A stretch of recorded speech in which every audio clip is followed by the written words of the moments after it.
thanks again for coming.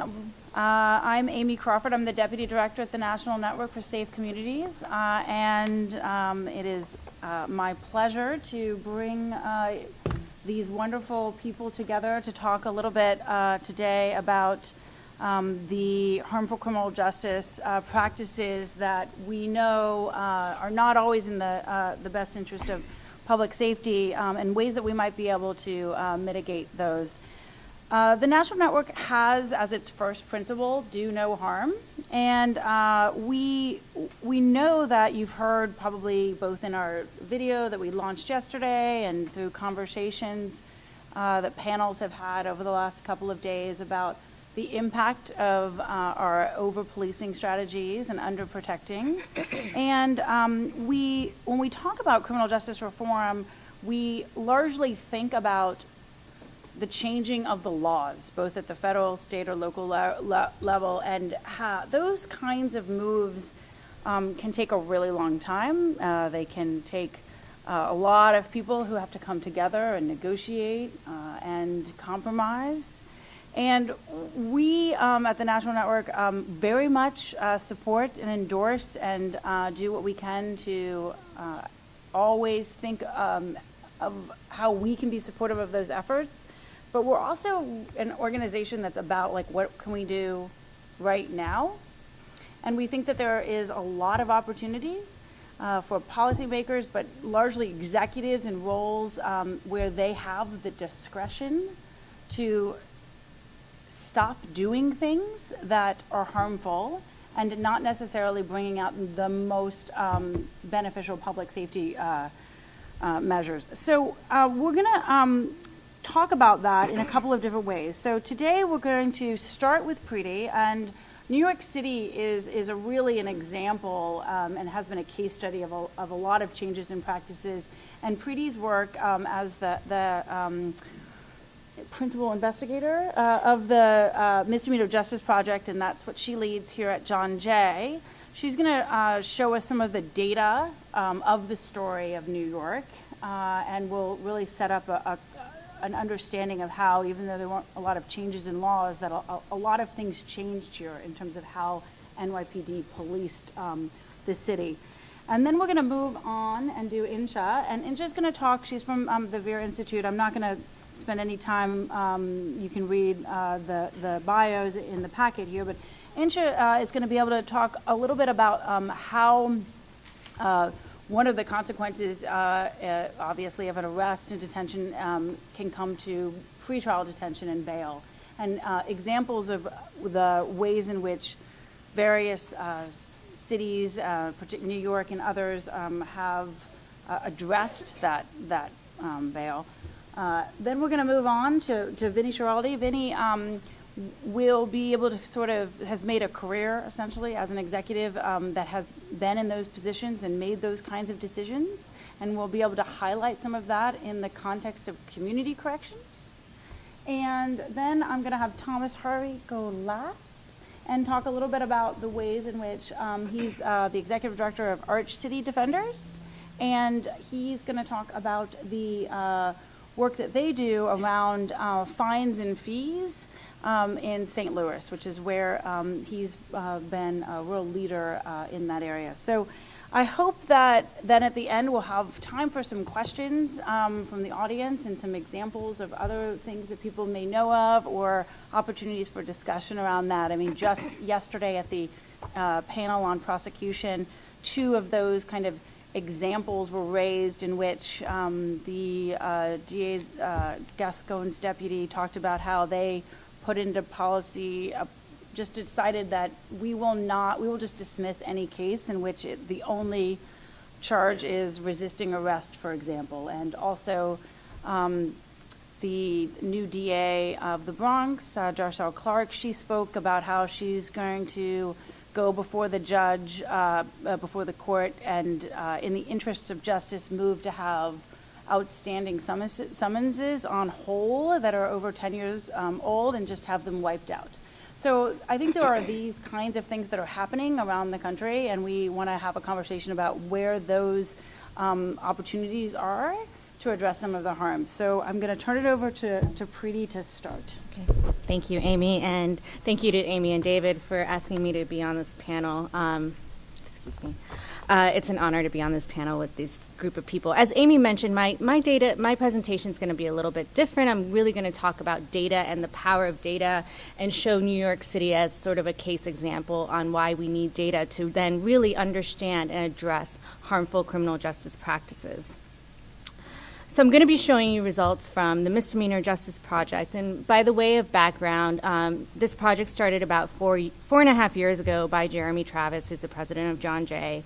And it was really started with the idea that there's a lot of focus on felonies and serious crimes. So if you take, for example, the science panel yesterday, it was mainly focused on gun violence. And most scholarly work is focused on that. But that's not where the high volume activity is with police and citizens. It's really with the lower level types of offenses like misdemeanors, summonses, pedestrian stops. So our goal with starting the project was really to better understand the criminal justice response to the enforcement of these lower level offenses and then use that data to help decision makers guide their ideas around reform initiatives. And so what we do is we provide objective data. We don't make causal inferences. We don't make policy recommendations.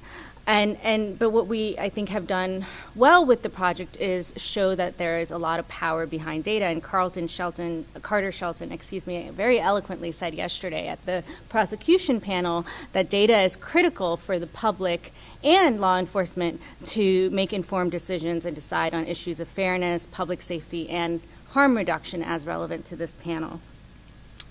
So for the next several slides, I'm going to be showing you some of our results from the Misdemeanor Justice Project.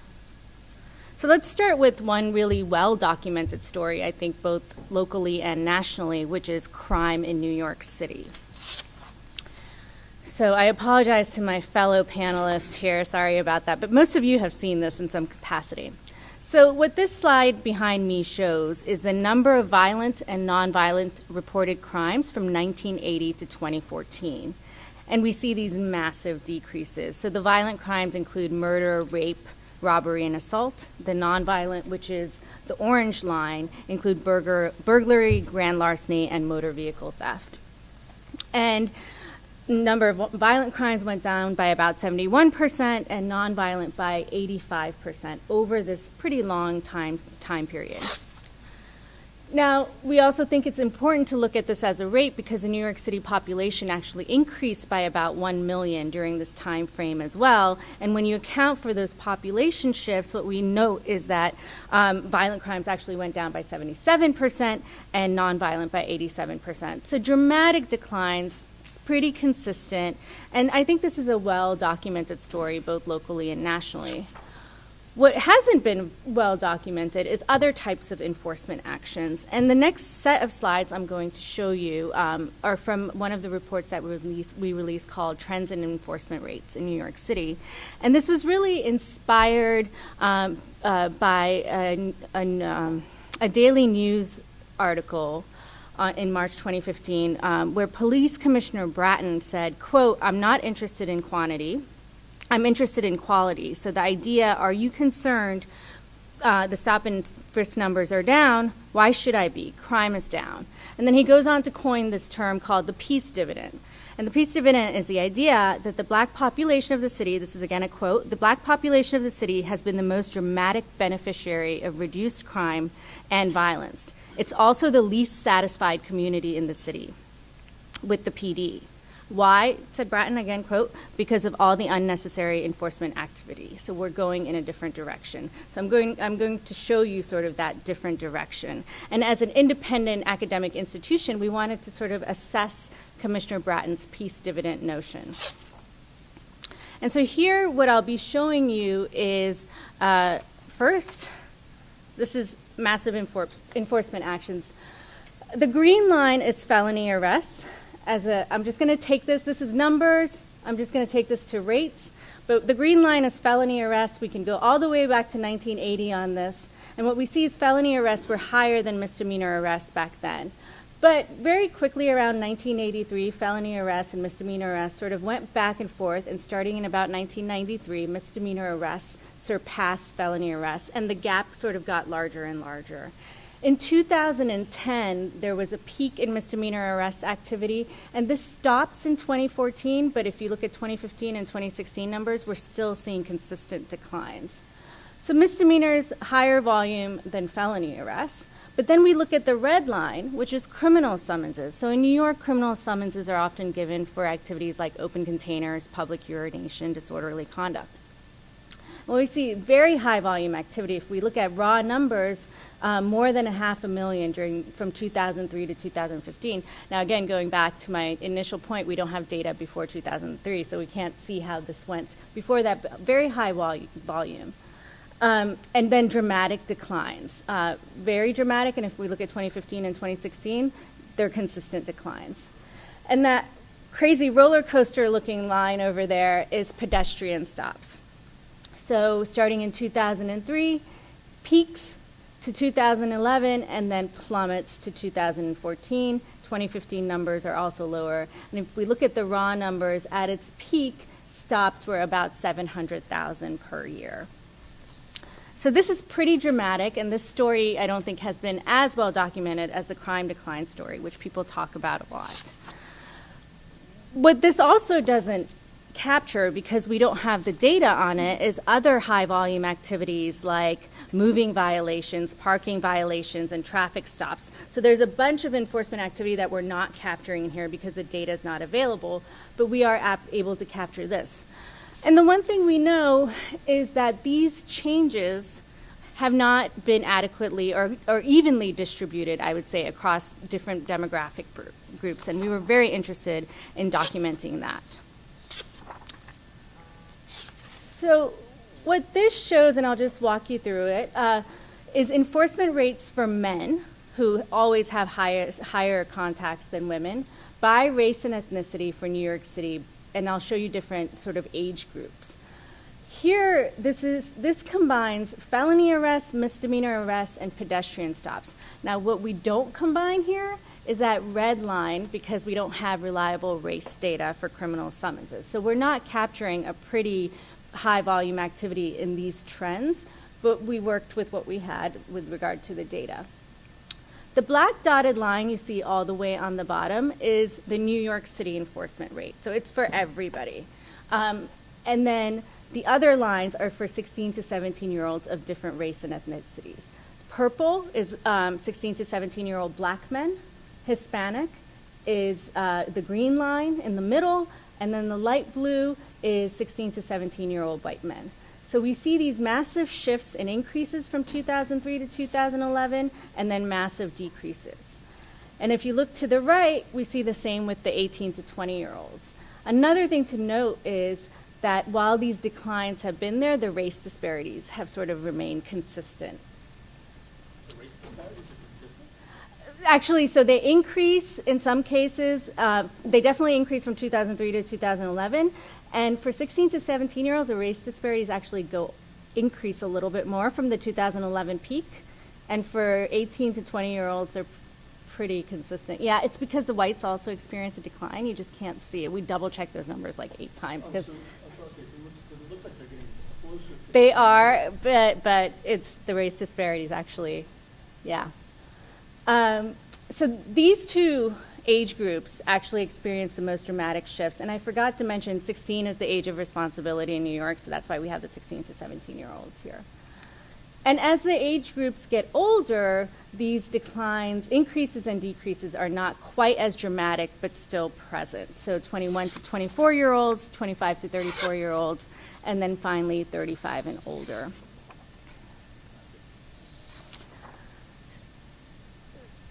So what I want to talk about next is outcomes of these high volume activities, when we can track outcomes. Now the timelines are all going to switch a little bit because it's all about when we wrote the report and when we had reliable data. But the first one I'm going to show you is outcomes for misdemeanor arrests as a proportion.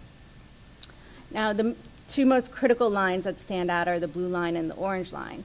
So as a proportion of misdemeanor arrests, as these arrests have gone up and down, the number of convictions, or the proportion of convictions, went from a peak in 1982 of about 68% to 45% in 2013.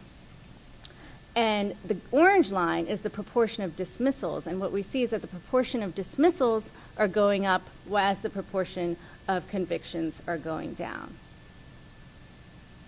Another important outcome to think about when we think about high volume activities are those criminal summonses. So at its peak, as I said, about 600,000 issued in a given year in New York. So when we take the time span of 2003 to 2013, look at it aggregately, what we found was that 1 in 4 criminal summonses did not require a court appearance, either because it was defective, which essentially meant that maybe the return date on that was Christmas or a holiday or something like that. There's other reasons as well, or that it was legally insufficient. We had dispositions on record for 62% of the criminal summonses that were issued over that time span, and 1 in 4 were dismissed, an additional 18% were ACD, and then 1 in 5 resulted in a guilty plea. So very high volume activity, but not a whole lot of guilty pleas. And one other way to look at summons outcomes is by open warrant. So if the person fails to come to court, they have an open warrant.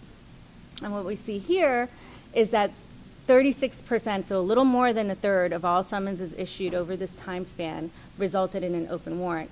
And at the time of our analyses, and I don't know why the numbers are really off here, but at the time of our analyses, 14% of those summonses still remained an open warrant. So that's a moving target. There might be less now, but at least at that time, that's what we found.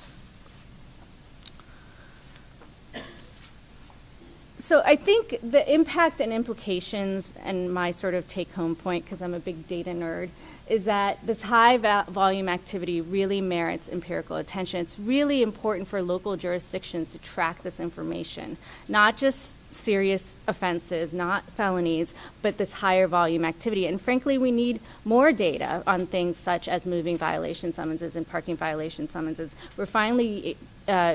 We're going to be tracking race and ethnicity on criminal summonses now going forward, which I thought was a move in the right direction. The other thing to sort of point out here is that young men of color in New York City, the experiences of them changed dramatically from 2003 to 2011, and then again from 2011 to 2013. But the race disparities remained the same, in some cases got even larger. The other thing I want to point out is that we need to know, especially when we're thinking about harmful practices and reducing harm, we need administrative data, but we also need survey data to think about how these changes may have shifted perceptions of fairness and legitimacy among those groups specifically, but among the city more widely as well. And whether there were psychological and mental health consequences with these contacts, and also whether these changes impacted whether people were more willing to report crime or assist in criminal investigations as a result of these massive changes. And we don't have data on that, but that would also be really valuable. So I will conclude with that and let you take it over. Great. Thanks.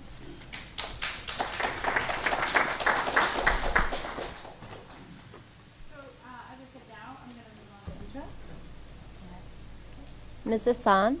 Yep. Yeah, thanks. Hi, everyone. What an incredible panel. And Preeti does an amazing job of providing all of us who work in New York City with remarkable data that I, in my work working on pretrial justice and bail reform at Bureau, have used often, as have many, many other folks who are in this room and who work in New York City. So she won't plug her own work, but you should really go online and check out all of the Misdemeanor Justice Project reports, because they are incredible, ranging from summonses to misdemeanors to also looking at trends within the jail in New York City. And so what I'm going to focus on is talking more about jails, because jails are, in fact, sort of the front door of incarceration. And as we talk about mass incarceration and that sort of tremendous rise since 1970, we've mostly focused on prison populations, because the majority of Americans who are under criminal justice scrutiny and are incarcerated in our prisons, but there are still annually at least a third of our criminal justice sort of population that's incarcerated are in fact incarcerated in jails. And about 600,000 people who are incarcerated in jails in this country. There are about 11 million admissions to local jails across the country each year, like just 11 million. That's a huge number of admissions.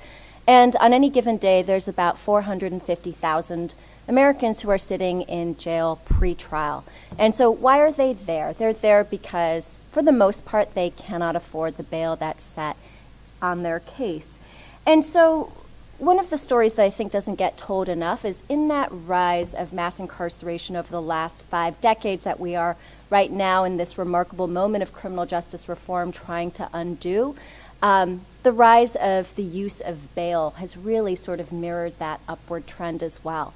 Back in the 1960s, only 1/3 of felony arrests resulted in bail being set in the United States. Now that number is more than 2/3 of all felonies arrested in the United States have bail set.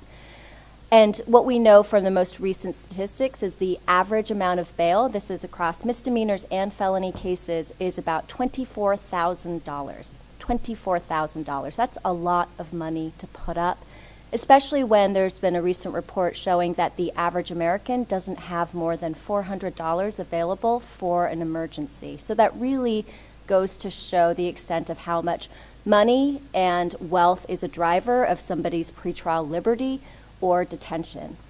And so what does that really mean for us as we think about mass incarceration and reforming local justice systems? It means we need to look at our jails. And so Amy, when we were talking about this panel, she said this is the sort of like stop doing this panel, so be a little bit prescriptive about what places need to do. I'm going to flip that to the positive, and here's what I urge people to do in their local jurisdictions is really look at who is in your jail.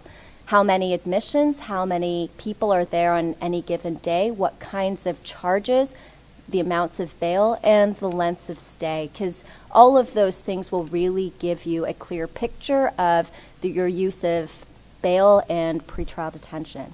And so everybody talks about New York City as this sort of remarkable it's called the New York City miracle. And what that miracle really is despite sort of still problematic enforcement, as Preeti's presentation showed, we have in this city done a remarkable job of showing that more incarceration does not equal more public safety. And that's something that's really important to say. More incarceration does not equal more public safety, because often one of the responses to the rise in the use of pretrial detention and jail is, well, across the country, we have seen declining rates of crime in many, many places, and that's because of the greater use of incarceration. New York City is Exhibit A that is not true, and nor does that need to be true to deliver public safety. So from a high of over 20,000 people in jail on any given day in New York City in 1992, right now, today, the number of people who are detained in New York City jails is about 9,300. That's an over 55% drop in the numbers of people who are jailed. And so I think it's really important to pick apart why that is. Certainly, the number of arrests and crimes went down tremendously during that time. Arrests went down by about 55%, a little bit higher perhaps. But what we also saw in that period is a remarkable change in the bench and in our courtrooms about what was happening around bail. In New York City, the use of release on recognizance, so people being released without any monetary or other conditions of release, has gone up, especially in the past about 5 years since New York City has really made an effort to reform bail practices. And there have also been a lot of efforts to use non-monetary forms of release for people who can't just be released on their own recognizance, such as the supervised release program that started here in New York City.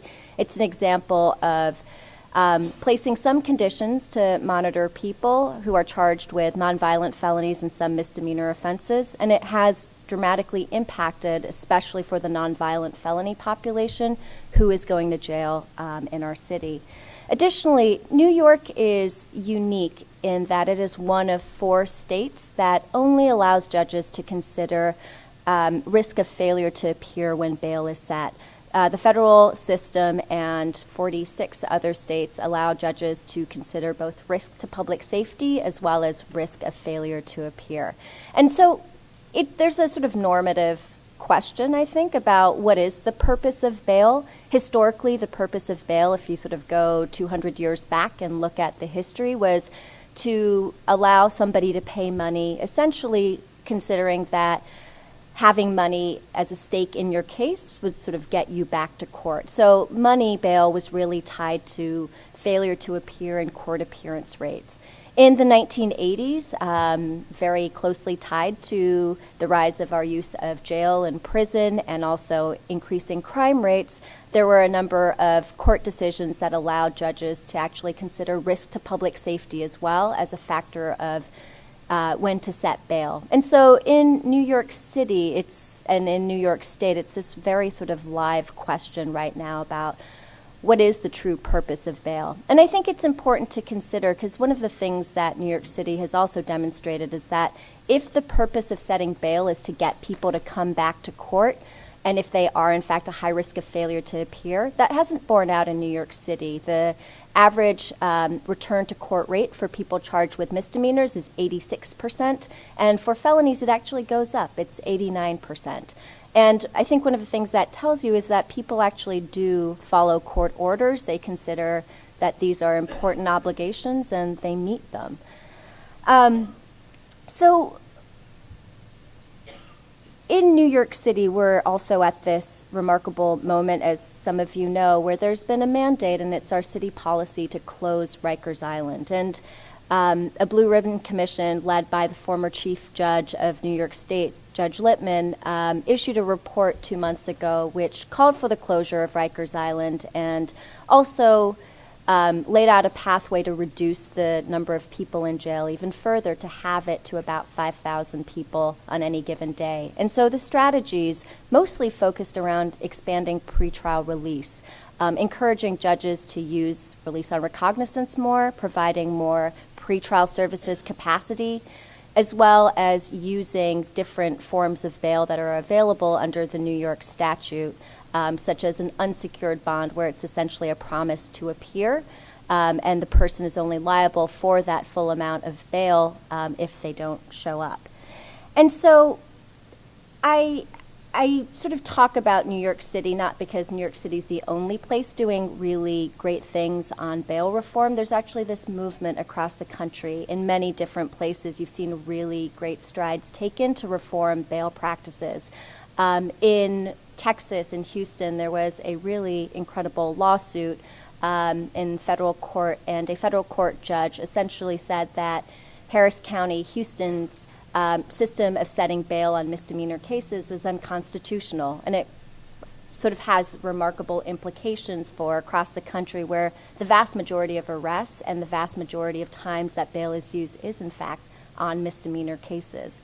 Likewise, the courts themselves are taking up the mantle of bail reform. In Maryland, it was really a movement by the chief judge there, as well as other justices, to issue a set of court rules to reform local bail practices, and that's true in New Mexico as well. And then just our neighbor across the Hudson, New Jersey, in the beginning of 2017, rolled out an entirely new bail scheme where money bail is being used pretty much close to not at all, and they have expanded and greatly increased the number of people who are being released pretrial by expanding pretrial services capacity. So there are a lot of really great examples happening around the country of bail reform being possible, that we don't need to set $500, $1,000, $5,000 bail in order to ensure that people comply with their court obligations and that we maintain public safety. And so I want to just sort of make a few suggestions or ideas for where reform and where change can happen.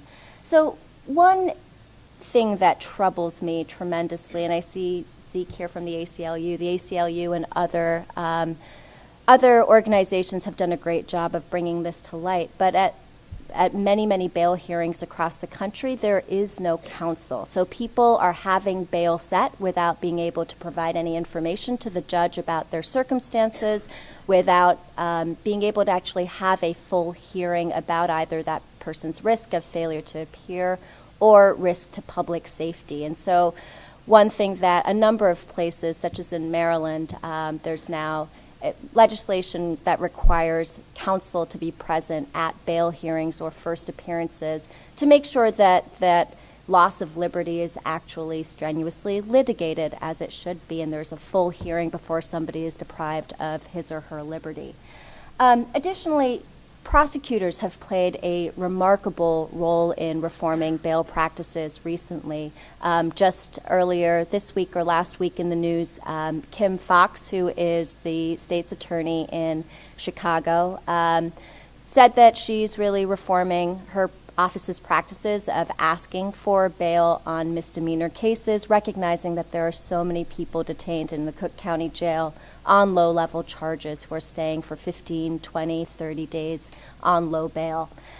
In that Harris County lawsuit that I mentioned in Houston, Texas, the newly elected district attorney, Kim Ogg, actually filed a statement of support in that lawsuit, saying she believes and her office believes that the practice of setting misdemeanor bail in Harris County is in fact unconstitutional as well. Like, those are sort of remarkable things for district attorneys to do to, for one, take it upon themselves to own that bail is an issue for them as well as judges, as well as for the courts, and to actually take very concrete steps to change how bail is used in those places. And then there are community efforts to reform bail practices that I think have done much to sort of bring the issue of the injustice of using money bail to the fore. In New York City, there are now a couple of charitable bail funds that pay bail on misdemeanor cases where bail is set at $2,000 or less. And what they've found is that people come back to court 95% of the time, even when they don't have any of their own money at stake in the case. And across the country in the past 2-3 years, there have been a number of other charitable bail funds that have started essentially demonstrating the same purpose, that people don't need their own money wrapped up in a case to do what they are supposed to do. And just on Mother's Day, there was a really amazing action taken by a number of bail funds as well, and just people who donated money to bail out mothers for Mother's Day, and it's called National Mama's Bailout Day. And I think there was a really sort of amazing example of how community organizing and grassroots advocacy can bring an issue to the fore. And so those are sort of some offerings. I'm interested to sort of hear as well. Thomas will be talking about fines and fees, which relates very closely to the bail issue. At the end of the day, it's really about wealth.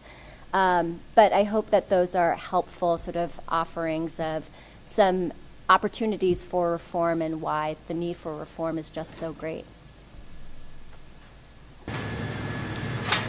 Thanks.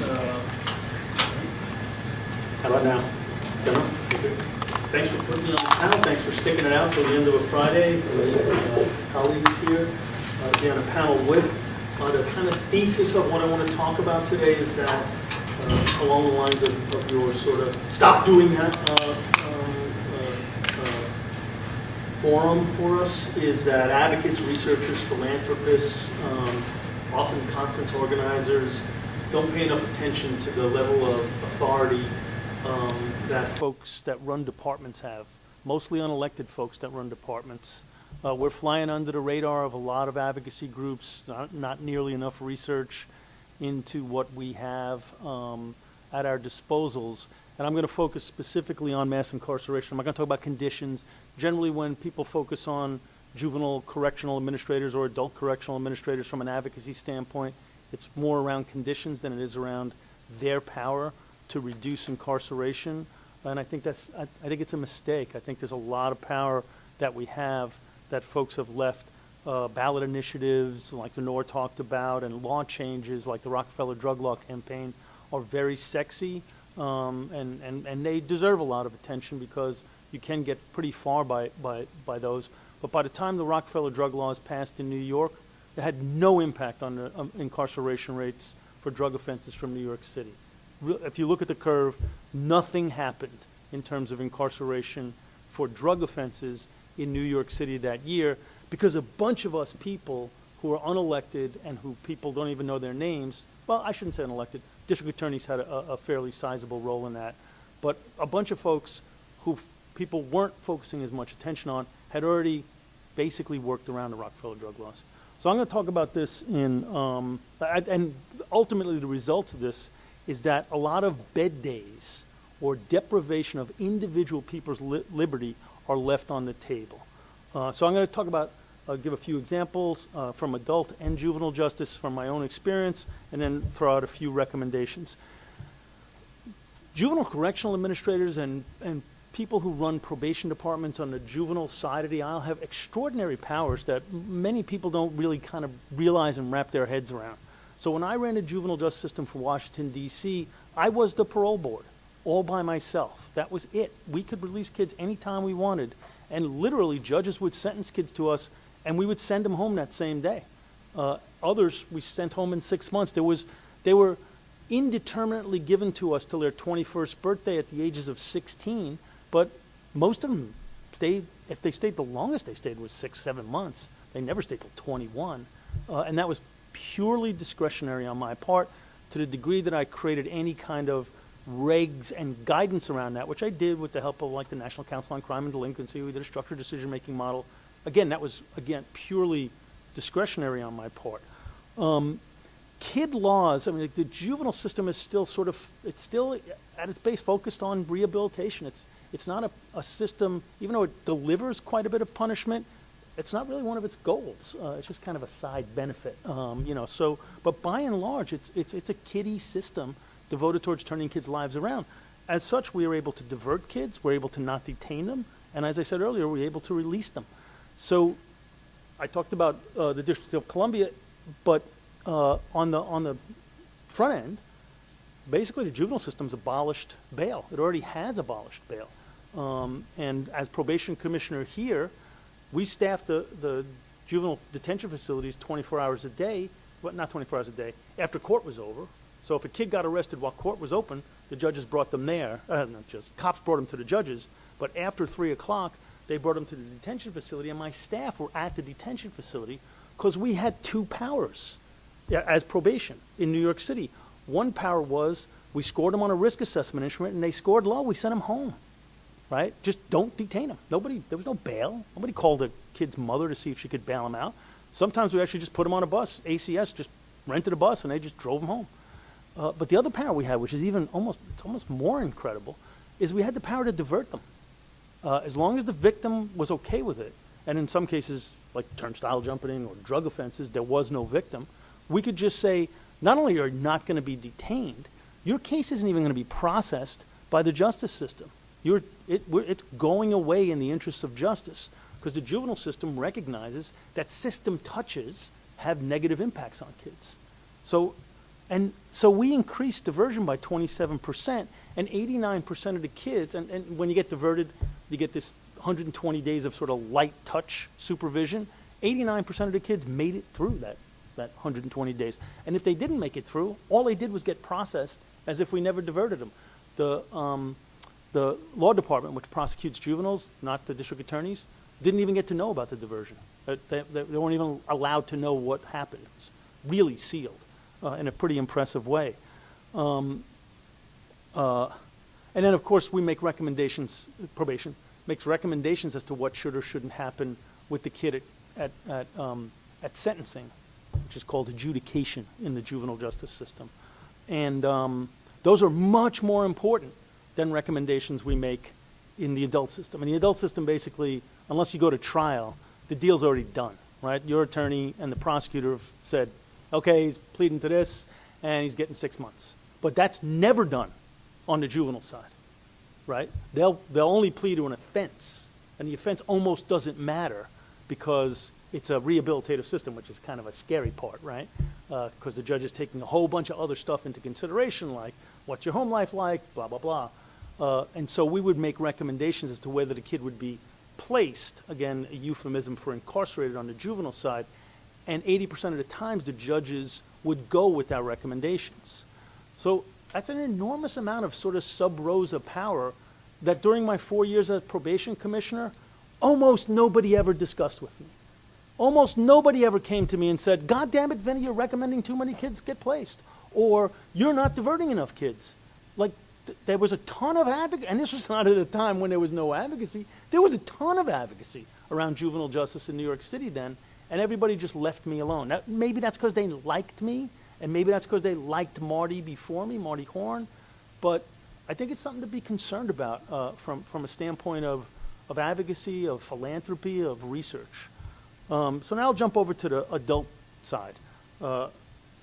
Mike Jacobson, Reagan Daly, and I have a paper coming out this summer called Less is More, discussing sort of the impact of probation in America, and we're using New York City as a sort of object lesson, as a place that, as you know, kind of along the lines of Preeti. My dog ate my PowerPoint, but imagine Preeti's charts, and just to put probation in there, right? There's been a 69% decline in the number of people on probation in New York City from 1996 to 2014.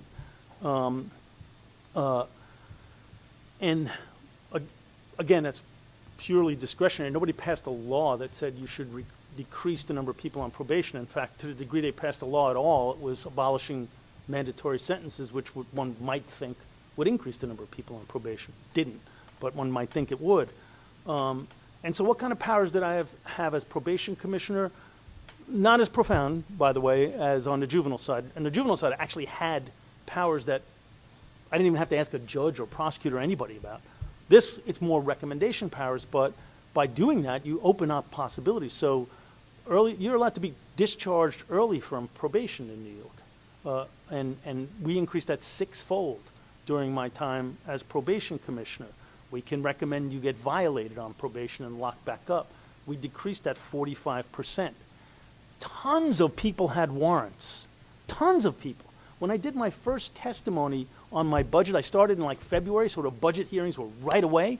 I testified, and I said, oh yeah, we have 45,000 people on our caseload. And I had just started, so they gave me these big briefing packets, and I kept kind of coming back to the briefing packets and saying to my staff, so we got this many POs and this many people on probation, and you're telling me our average caseload is this. But when I divide this number by that number, it's not this number. So how is it that we have 45,000 people, this many, and they finally, like, they didn't want to tell me because I think they were a little worried that I might actually tell city council the truth. But 15,000 of the 40-something thousand were on warrants, ancient warrants. Some of them were 25-year-old warrants. They were just out there.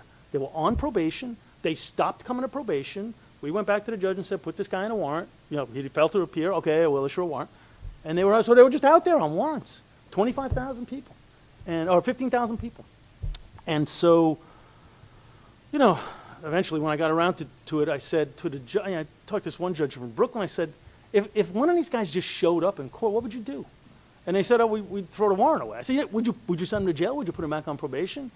And they said, no, I mean, if the guy still got the warrant, it means he didn't get arrested in all these years. So why am I going to put him back on probation? Or why am I going to send him to jail? I might send him to jail for the new thing. But if the new thing is like a broken taillight and the warrant dropped while the cop pulled him over, no, I'm not going to.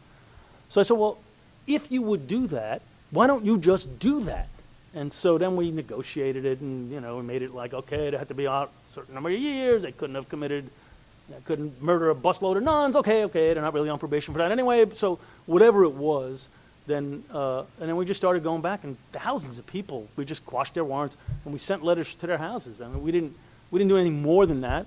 I wonder sometimes if many of them thought this is bullshit, they're just going to wait for me to come in and arrest me, but their warrants really did go away. And then, Mike Jacobson, who was probation commissioner under Rudy Giuliani, had started a kiosk program where instead of reporting to a probation officer, you kind of stick your hand in a machine, it looks like an ATM, it reads your fingerprints, you answer 6 questions, and you go home, right? And this is for low-risk folks, because there's research that shows that if you supervise low-risk folks, you do no good, and maybe you do just a little bit of harm. And then Marty had expanded it, Marty Horn, and I expanded it a little more. So by the time I was commish, we had about 2/3 of the people on our caseload were on kiosks. So think about that, man. 69% decline in the number of people on probation from 96 to 2014, and then now in 2014, of that now less than 1/3 that's on probation, 2/3 stick their hand in a machine every day. And so during this time, did crime go up? Did we increase the number of people we were locking up? Because, well, probation is an alternative to incarceration. So obviously, if you have less of this alternative, you must have more people going to jail. Did violations go up? No, right? Violent crime went down by 57%. The incarceration rate declined by 55%, and violations dropped by 45%. We had 3% violation rate when I was commissioner versus 11% statewide. And nationally, 11% is not even all that bad. So just a couple of recommendations. I think it's right for people to focus on prosecutors, and there's a lot of groups popping up to do that, and a lot of funding that's happening, both in terms of philanthropic, but also in terms of influencing elections. But I think that we need to look at probation, which has 4 million people on probation, and juvenile and adult corrections. I do think, and I didn't talk about adult corrections, but I think adult corrections commissioners and sheriffs and heads of department of corrections should be doing a mass incarceration scan and seeing how many bed days, how many times do we deprive people of good time, right? And is that warranted? Are people in one unit being deprived of good time more frequently than they are in the other unit? Are they being deprived of it more on the evening shift or the day shift? The answer is almost certainly yes, right? And so could we do things about that? Advocates. Power concedes nothing without a demand, right? And so advocates need to kind of get in the face of their local administrators. We need more Preeti-like research on this. There needs to be more organizing. I thought the Brennan Center did a really nice job with that law enforcement leaders to reduce crime and incarceration. Where is that association for correctional administrators? Why do we hear generals talking about how bad war is, but not as much do we hear, and some, but those are exceptions that prove the rule. Why aren't we hearing correction administrators vocally talk about how bad mass incarceration is and how many people in their facilities? And why isn't that systematized in a way that the law enforcement leaders to reduce crime and incarceration is? Technical assistance, I think we really need to push the envelope on that. Our MacArthur Foundation's doing some good work in that area. The Juvenile Detention Alternatives Initiative did it on the juvenile side. We really need people to push the envelope on what you as an administrator can do, not just to improve conditions, but to reduce the deprivation of liberty if you're a probation chief, if you're a corrections commissioner, if you're a juvenile corrections commissioner. And all this costs money, so philanthropy needs to fund it. It's cheaper, though, than the incarceration, so it's almost always cost effective. Thank you. All right, we're going to now turn to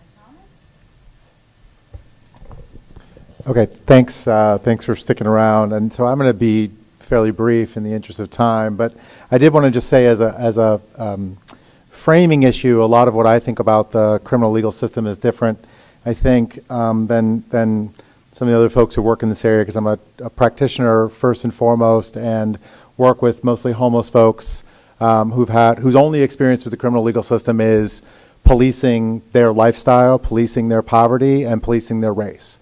And that's never been different for them or their family members the entire time they've been alive. So the idea of the legitimacy of the criminal legal system is nonsense to them. It's not a legitimate thing. Police are not legitimate. Courts are not legitimate. People who speak on behalf of police and courts are not legitimate. It's a system that is completely devoid of legitimacy and may never be able to have legitimacy attributed to it in the minds of almost all the folks that we have worked with. And a lot of, I would also say that I always like to say when I'm on a panel, I'm only here because of the people who went to the streets after Mike Brown was murdered. If the folks in Ferguson hadn't gone out to the streets and stayed on the streets for more than 365 days, an issue of fines and fees, I dare to say bail, misdemeanor incarceration about low-level contact with the legal system would not be a topic that we were discussing, and certainly wouldn't be a topic that is discussed at virtually every criminal justice forum in the country right now and is attracting so much money. So I will say as a personal experience, I've run Arch City Defenders since 2009 when we founded it, and I have several grant applications to every foundation in this country about exactly what was going on in Ferguson in 2009, 2010, 2011, 2012, 2013, and 2014. Magically, after having submitted those for the first 6 years, I began to get some responses after 2014. That's not because people just woke up one day and decided they wanted to reform the criminal legal system. It was because heroic people went out in the streets and forced the issue. And I never want to lose sight of that. And so part of the reason I would talk about the illegitimacy of this system, which I think is summed up in this great quote, which I wish I had said, but it's Alex Tabarrok, professor of economics at George Mason, talking about Ferguson and our region, said, "You don't get $321 in fines and fees and 3 warrants per household for about average crime rate. You get numbers like this for bullshit arrests for jaywalking and constant low-level harassment involving traffic stops, court appearance, high fines, and the threat of failure to pay." And that's representative of the entire region that I live in, and it's hard for me to imagine that it's markedly different across the country, given the way our legal system and enforcement of our laws has developed. So those issues, just on the day Mike Brown was murdered, there were more than 700,000 warrants for arrest in the region. If you don't know St. Louis, you don't know that there are only roughly 1.2 million people between St. Louis City and St. Louis County, and there were 700,000 warrants for arrest. Those warrants are largely for the failure to appear or the failure to pay fines. The racial demographics of the people who hit a jail cell for a warrant resulting from a failure to appear or a failure to pay, I don't need a chart for you to know who goes to jail for things like that in St. Louis.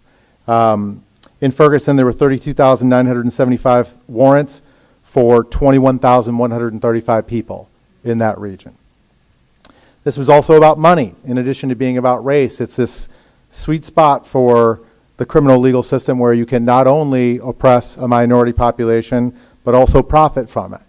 There are $144 million made off of fines and fees that were collected by virtue of having warrants for arrest in St. Louis County. This is something that all the reforms that we would make, all the reforms that we would suggest, all the cessation of harm for the last 2 or 3 years where people have decided they would stop doing some of these things, it's going to take a lot longer than 2 or 3 years to offset the 50 years that came before that moment. Some of the things that could have always been done in St. Louis is when folks were stopped at traffic stops, they were hit with multiple tickets for essentially the same offense, variation on a theme. If you read the Department of Justice's Ferguson report, you'd see there were contests among different officers to ticket someone with the most number of tickets. If you actually care about public safety, if you have a concern at all about public safety, it's not a contest to write the highest volume of tickets per traffic stop. Also, imagine a world where there are 700,000 warrants for arrest and you're a police officer driving down the highway with a plate scanner. Your job now is not looking for new incidents of illegal activity, new threats to public safety. Your job has been reduced to scanning license plates, looking for people who have a warrant already, and stopping them. And then ticketing them for the offenses that poor folks in our region almost always have, which is driving while suspended, no proof of insurance, failure to appear, failure to register the vehicle. Every one of those offenses has to do with their poverty, not to do with any sense of criminality. The driving while suspended there's a 1-to-1 relationship between the failure to appear in court and the suspension of your driver's license. Prior to 2015, if you had a charge for failure to appear, your driver's license was automatically suspended. So this was a self-fulfilling prophecy that there would be a massive level of criminality as described by police and law enforcement in our region. So these are things that never had to happen. And I think it is important for us to think, when we think about what we could do to change, and whether or not we could talk to the good people who are within corrections or parole, we have to think about how we got to that moment. And for every good-hearted person who is in a position of authority who could make voluntary changes, I could point out 10 or 15 others who are not, and who would never be moved by the argument that the reason these folks are under your thumb to begin with is because of their poverty, not because of their criminality, or because of their race, when you've had a charge like tinted windows, weaving within the lane, or I'm trying to think of the other one that the rolling stop is also often a signifier of racial profiling in our region. These are not threats to public safety in any way, and it is because of race and poverty that folks come in contact with the legal system. And unless you've got a system that's willing to acknowledge that and seek to change the conditions of people's lives, we're going to continue to have a similar version, if not people in jail, a similar number of people on probation. If not people on probation, a similar number of people who owe fines and fees. If not fines and fees, a similar number of people who are sentenced to community service. This system, if it continues the way it's intended to function, will simply recalibrate slightly to produce the same or similar results. Can I just say something about that? So when I started in February, and like I said, it was budget season, and the way it works is you submit the initial budget in November, the second budget in March, and the third budget in May, and then you stop submitting them, and the mayor negotiates with the city council. And so when I started, we were, it was a year and a half after the market crash, and so budgets were just getting slashed left and right. So we had our certain percentage cut that we were supposed to make, and so my staff had busily been figuring this out by the time I arrived, and their proposal was probation fees. We didn't have probation fees prior to that. And I said, no, I'm not doing fees, so give me plan B. And there was no plan B. So then they came back to me and said, we're going to have to lay off 194 staff. And I said, okay, we'll lay off 194 staff. I think in part they didn't think I would do it, but they had done a whole series of cuts before that. And there was no incentive for me to do that. There was every incentive not to do that. And I think that until we kind of get into that incentive structure in the minds of, like I said, these sort of unelected bureaucrats, or litigated, right? It's really hard to undo it. In Texas, they passed a law allowing early discharge for people on probation, and Texas has famously long probation terms. They're like 10 years. And everybody's assumption was that they were going to shake a whole bunch of people off probation, and nobody left. And I talked to the head of the Dallas probation office, and he said, well, think about it. All these guys are paying fees. Our whole budget is paid for by guys on probation, and the very people we would discharge early are the ones that actually pay us. And they deflate our recidivism rates because they're the ones that don't get rearrested. So we got these great performers paying our salaries for 10 years. We're not letting them go. Thank you all for your presentation. I'm going to ask a couple follow-up questions, and then I'm going to turn it over to the audience and see if people have some questions. Thomas, I think you set the stage very well for where you were and for some of the changes. Could you talk a little bit about if you do see, because these issues have come to light in this moment, that there has been movement by a change of either the incentive structure in some ways or just changing policies in place? I know there also has been some changes in laws there based on your work. Yeah, I mean, and yes, there have been changes. There have been meaningful changes. There's a massive decrease in the amount of revenue collected in these municipal courts, in large part as a result of a Senate bill that was passed that intends to cap the amount of revenue that you can collect from your traffic court, and then was eventually expanded because, predictably, once they sought to cap traffic revenue, people just began attacking housing code violations and generating revenue from that. So then there was a fix to the bill that did that.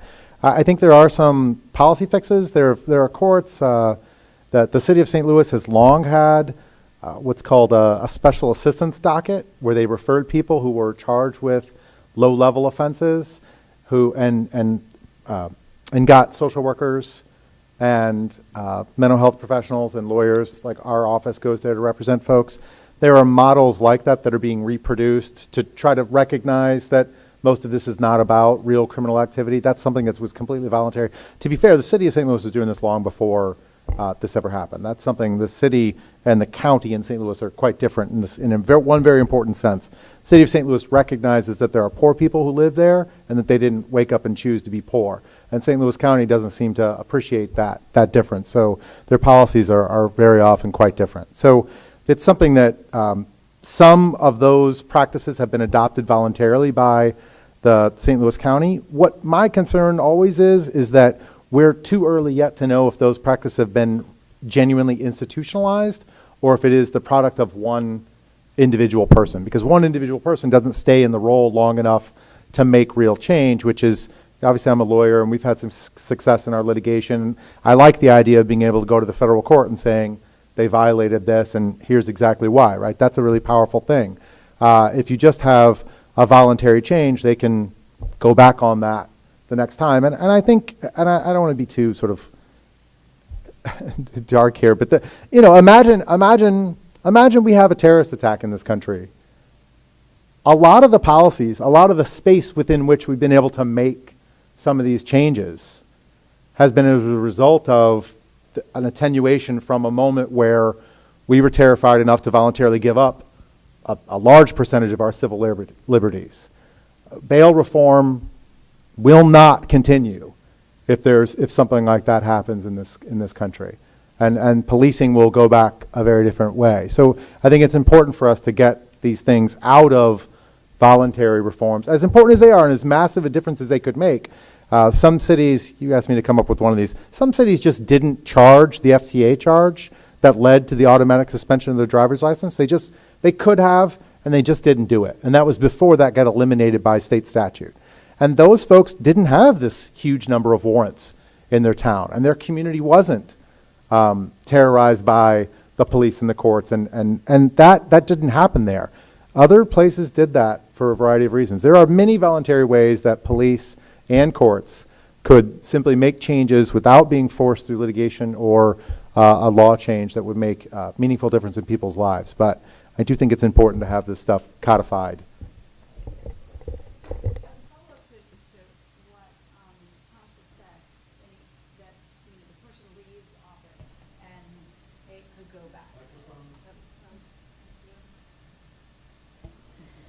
So to follow up on Thomas's point, a lot of the changes are made at the discretion of the executive in that role, and then if they leave, and we know this, a lot happens in policing the same way. Something gets adopted, and he or she moves on, and with the new chief, things happen. Did you see that in some of the reform efforts that you were making as an executive, that when you left or in those situations, it would revert back in any way, and what would you do or recommend to people to try to codify it in a way that makes it permanent? I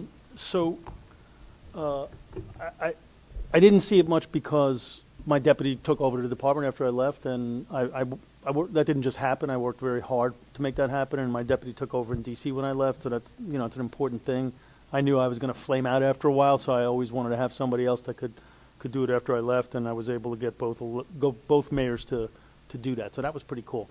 But I think that there's a whole range of where these kinds of changes can occur, one of which is law, and another of which is consent decrees. But I don't think, and I don't think you're saying this either, that negates the importance of cultural changes and also internal codification. So we had a 45% decline in violations, and part of the way we did that was we praised people. We had these like monthly data-driven things, and it used to be you'd get yelled at for if your person screwed up, and now we changed it so that we would give people awards for going the extra mile with somebody who they could have violated but didn't, and it worked out. And we broadcast that. So that was culture change stuff, right? And then we would put the data up about who was reducing violations the most, so the people in the Bronx felt good because they were winning and Brooklyn wanted to compete with them. So that was culture stuff, and the next person could have been yelling at them again, that probably would have gone away. But we also changed all the regs around violations that said how you violate now. We stopped urine testing for marijuana. We actually literally threw away all the tests. So if somebody wanted a urine test for marijuana, they had to spend like $100,000 to buy, urine testing kits for marijuana. And so there was a bunch of stuff that you can do that's in between just culture change and structural change. Ultimately, a really big, change in leadership could wipe that away. But also, aside from that, there was a whole New York City community that was doing stuff and demanding stuff. There's this range of alternative to incarceration people, and there were these advocates, and that infected all of us. That infected probation people, that infected the courts, the DAs. That cultural stuff can't be overstated. And like I said, that incarceration decline that you're seeing up there, part of it obviously relates to crime and to arrest rates, but part of it doesn't. There was, independent of that, you were far less likely to be sentenced, even when you account for the decline in crime, you're far less likely to be sentenced to jail. You're far less likely to be sentenced to probation. And you got a lot more adjournments and contemplations of dismissal and conditional discharges and even unconditional discharges. They now dwarf sentences to probation in New York. And that's not because of me. I didn't do anything to do that. That was because y'all. I'm going to turn it over to you guys to see if any of you have questions in the remaining minutes. Yeah, so I was a little late. I might have heard it might have happened, but one of my question is, since most of this is around what quote low-level, misdemeanors, etc. To me, a harmful practice has been selling those kinds of reforms by throwing people who have more serious crimes under the bus, and just arguing for these bail funds are limited to non-violent, under certain number bail, and it seems like every time you push the low-level point of it, if you're not really careful. So I'm just wondering how any of you are careful by pressing for eliminating the harmful practices for what we would call low-level offenses, are doing that not by selling this idea of save the jail beds for the bad people. Anyone want to take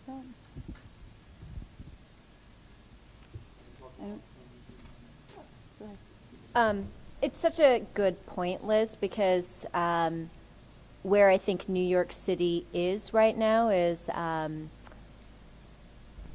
we've done a remarkable job of transforming the way our criminal justice system deals with low-level offenses. We have not quite done that yet with felony offenses. I think one of the most staggering statistics is 68% of anybody who's in jail at Rikers Island is in on nonviolent felony and violent felony offenses. So we're not really incarcerating misdemeanors, but if we want to have a dramatic impact on our jail population in New York City, we have to be willing to talk seriously about serious cases and how we treat them differently.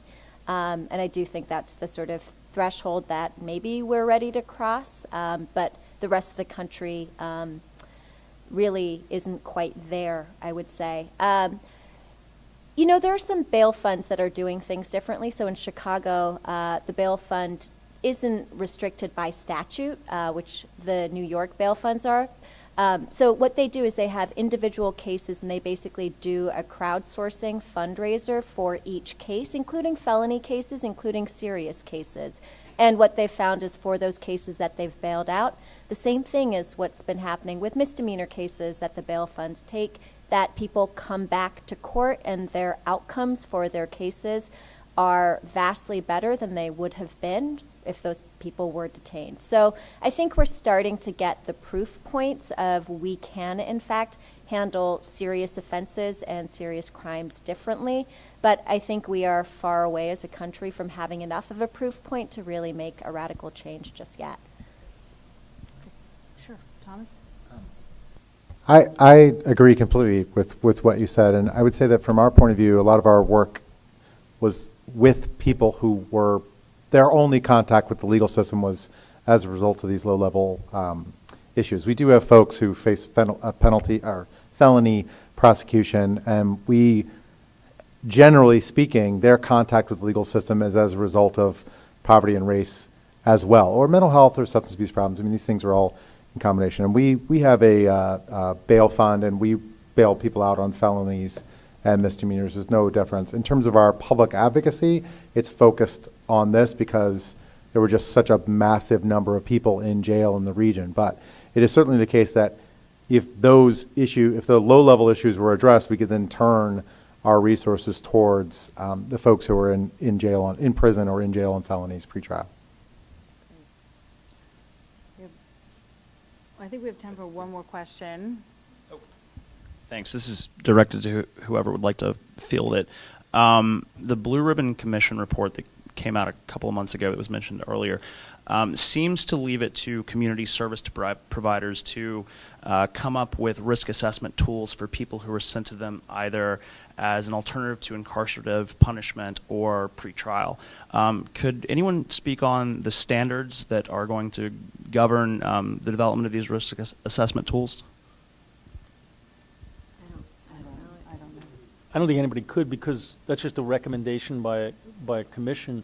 So what's the next step, I guess? I was very confused by the report. Well, yeah, because it's a voluntary commission that is established by the city council, but the executive is the one that's going to implement it. I believe that the mayor's office is creating its own plan, and they're using elements of that, but they have their own ideas, and I think that's going to be coming out soon. I'd be stunned if they let everybody come up with their own risk assessment instrument. I don't know. I just worked in that office. If Liz Glazer lets 100 different nonprofit organizations create their own risk assessment instruments, you can knock me over with a feather. I don't think they're going to do that, nor do I think they should do that. It'd get everybody crazy.